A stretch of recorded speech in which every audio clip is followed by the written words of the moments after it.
আচ্ছা ঘেটু বলতো আমাদের ওই সরস্বতী ঠাকুরটা তোর কেমন লাগছে? এই কিন্তু আমার এই মাটাকে যা দেখলাম, এই মার মতন মা আর একটাও দেখতে পাইনি, বুঝতে পারছি? তা পুজো তো দিল্লি, দুটো প্রসাদ দে। এই নে।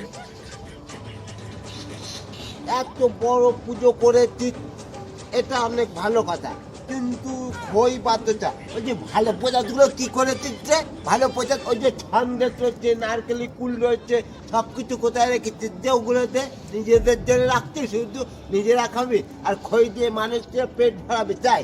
দেড় বন্ধু তোকে দেব না তাই হয় ওইটুকু দিচ্ছিস কেন? তুই সবটাই নে। তুই একটা কথা বলছি ঘেটু, তুই তোমার খুব কাছের বন্ধু। বল। বাজারে সবসময় ঘুরে না, দেখ মুখটা খুব মিষ্টি। কিন্তু গলার আওয়াজটা তুই তো শুনিস নি, এমনি মিথ্যে, এটা ঠিক। হ্যাঁ বল। আমি ওকে কি করে প্রপোজ করবো না আমি সেটা বুঝতে পারছি না রে ঘেটু। তা সামনে সামনে গিয়ে বলে ফেললেই তো হয়। তবু তো দেখ আই লাভ ইউ এটা তো একটা পুরোনো মডেল হয়ে গেছে। নতুন একটা আইডিয়া দে যেটা বললে ওর মধ্যে আমাদের একটা রোমাঞ্চটা আসবে। একটা কথা বলি, ছোটবেলা থেকে মানুষ বড়বেলা পর্যন্ত শিক্ষক গুরুদেবকে ভালোবাসে, ছেলে মেয়ে মা বাবাকে ভালোবাসে। কোনো ছেলে একটা মেয়েকে ভালোবাসতে পারে কিনা? তাহলে ডাইরেক্ট গিয়ে প্রপোজটা করে ফেলেছে। কিভাবে করবো সেটা একটু বল না রে ঘেটু। ঠিক আছে, একটু কথাটা ঘুরিয়ে বলবি, বুঝতে পেরেছিস? কথাটা এমন ভাবে বলবি যাতে ওর মনের মধ্যে গিয়ে ধাক্কা মারে। হ্যাঁ, কি বলবি বলতো? না, চুরি করেছো, এই কথাটা বলতে পারবি তো? কি বলবি বলতো?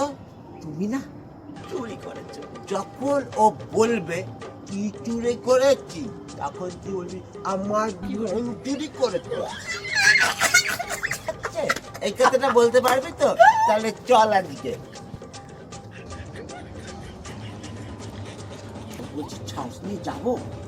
অবশ্যই, এই তো একটা পুরুষত্ব, মানে একটা শক্তি ঢোকেছে মনের মধ্যে। ঠিক আছে, চল।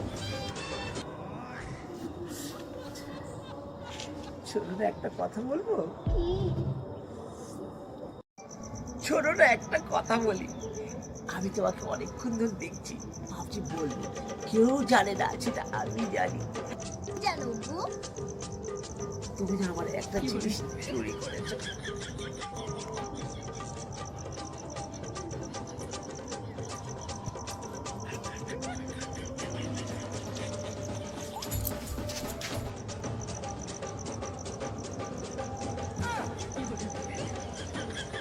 তুমি একটা চুরির সাথে ভালো বাচ্চা করতে গেছিলাম।